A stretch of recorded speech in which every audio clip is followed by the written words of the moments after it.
Hi guys, I just wanted to catch you up on what I have and have not been doing lately. I know I said this before when the kids first went off of school, but the life of a small business owner with kids that is the primary caregiver is very, very roller coastery in general. Much like our income.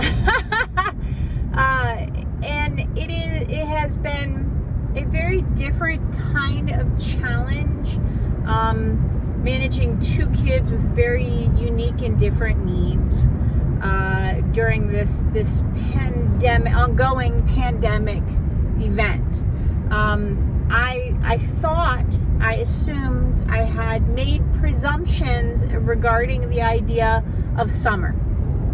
I was like, you know what, just let the kids be wild, light everything on fire, it doesn't matter, I'll get some work done so I can finally put some stuff online so I can make some money so that we have back to school money when they go back, if they go back to school in the fall, or, basically, heaven forbid, I got to get ahead of the Christmas season, the holiday season. And I've come to realize I love the kids, but they really enjoy having structure, and I don't want to say a loose schedule. They like knowing that certain events are going to happen. And so we have established those certain events as summer journal writing, summer reading. We joined our local library program, so every day they read a book and we log it into our app. And every day or every other day, they write in there and draw and doodle and whatever in their summer journals. My son has started to receive services again, which is great.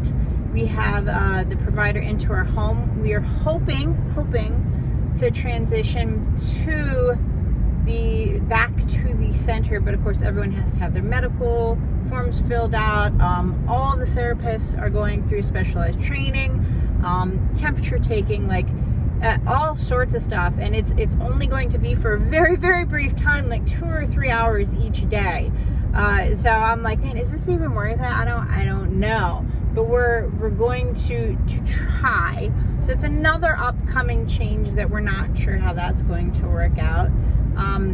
And then of course my daughter is already screaming, I'm bored, and I'm like, ah! I love her, but there's a million things to do. She has a tub of craft kits. She just chooses to express her boredom out loud instead of finding a solution. I know everyone just yelled amen. Thank you. So that's just me as on mom duty. That's just me on mom duty. Me as a business owner, I still essentially am in debt. I had knowingly planned to invest in equipment to expand our lines this year. It was going to be classes and expansion into journals and books and new paper craft goods. And I was all gung-ho. So now I'm poor. But that was, you don't plan on pandemics.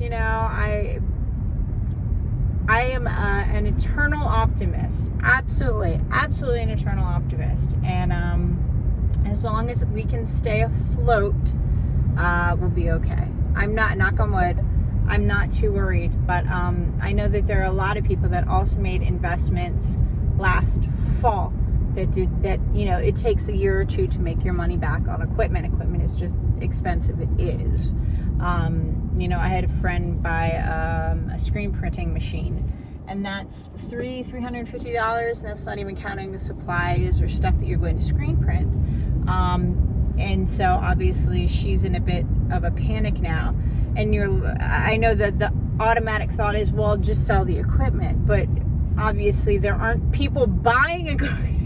There aren't small businesses buying equipment, even at a reduced rate, because everyone is essentially in the same boat.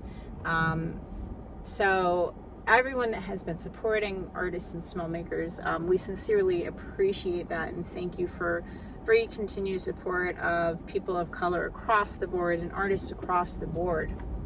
Not only is it meaningful to us personally in these difficult times, it's also meaningful financially for those who had just expanded or are looking to expand in the future, even their businesses. A lot of people were lucky enough to be able to hit pause. If you have a side hustle versus a business, it is great to be able to hit that pause button. I know there are a lot of people that opened up Etsy shops because they don't have kids. No, because they had more time and opportunity in order to do stuff, and that's fantastic. I think that's great. That's really the spirit of wanting to share our talent and our joys with the world. That's what America is all about. Is kind of putting yourself out there and trying to succeed and following your passion. And I commend those people, obviously, because they've been investing in as well. So I want to give a shout out to the new folks out there. But if it is a side hustle, it's going to be much difficult as other people transition to going back to work. Knock on wood, they say a month or two. So we'll see what happens there. But overall, it has been an unexpected Hades. As a business owner, as a mom, it's been awesome. A little stressful, but I was already homeschooling, so I was fine. That was not an issue for me. It was not an issue for me. But as a business owner, it's extremely stressful because I've lost time, I've lost resources, I've lost opportunities. I've lost a tremendous amount of opportunities, and you really can't put a dollar amount on that, because this would literally be mid-show season for small artists. There would be the two big Bel Air art fairs coming up in August and September. There was one in the middle of July that I had signed up for, and of course nobody is giving refunds. So I'm really glad that I didn't sign up for August and September because nobody's giving refunds, and that would have been hundreds of dollars gone. Unlike equipment where you could recoup it back eventually, that money is gone.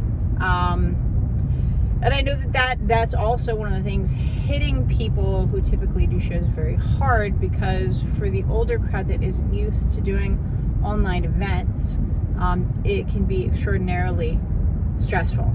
They don't know how to operate a video camera. They don't know how to use the cell phone video. They don't know how to post things to different websites. They don't know how to do online shows. Whereas my age group, we're good. We could totally do that if we had the time and the resources. But right now, I'm just literally trying to maintain sanity. To get a line to fruition takes 3 to 4 months at a time. So I would normally already be thinking about Christmas anyway. For example, the Art Nouveau stuff that I had lined up to debut in March, I got one piece done. The small circular piece. I stopped in the middle of the second piece because I realized I had modeled the print off of one of the advertisement, an Art Nouveau advertisement, and I was going to change it anyway, but it was a racist ad. And I talked about that to some of my friends in the craft group, and the struggle that I was having with that before the BLM stuff came up, because I'm not a jerk. I'm not a jerk. And I thought of different ways. We discussed different ways to change it, and I was like, I'm not happy with this piece anymore. And I set it aside, and I haven't even been back to it, because I've been working towards papercraft product line and the journal product line, and so I haven't even gotten back to that, let alone have the time or opportunity to work on it. And so in closing, because this is almost 10 minutes, thank you for hanging in there for everyone that has.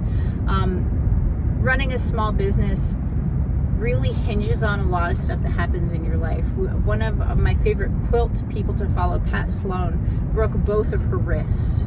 And she's a quilter, so she can't quilt, she can't teach.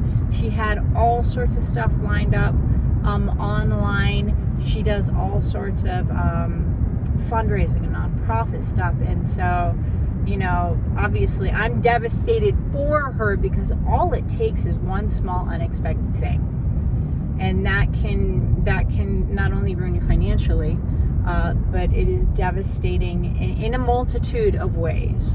And so for a lot of people, this pandemic experience is that. And so please be patient. I know a lot of people were frustrated with shipping when everything first came down.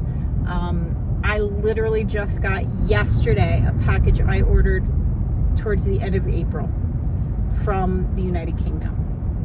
Yesterday. That's about 2 months, if you're counting. It's about 2 months. A week shy of 2 months.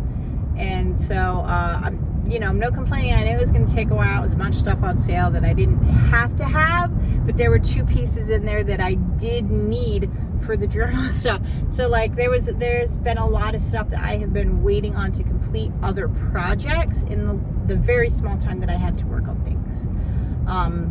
And that's life right now. So please be patient with your small business and art friends. Please be loving and considerate, because it's tough. And please give love and patience to your friends with kids, because we're crazy. We're absolutely stinking crazy and exhausted at this point, because, everything's the same. And the kids don't stop asking for food. I don't know. They don't stop eating. I don't know how that works. But I love you, and I just wanted to keep you updated, because it's important to me. I had hoped to get a ton of tutorials, and I'm just barely getting time to try out the patterns that I have been designing for journals and stuff. So please be patient. I appreciate your patience. We love you, and we're looking forward to an amazing summer, no matter how it turns out. All right, love you guys. Bye.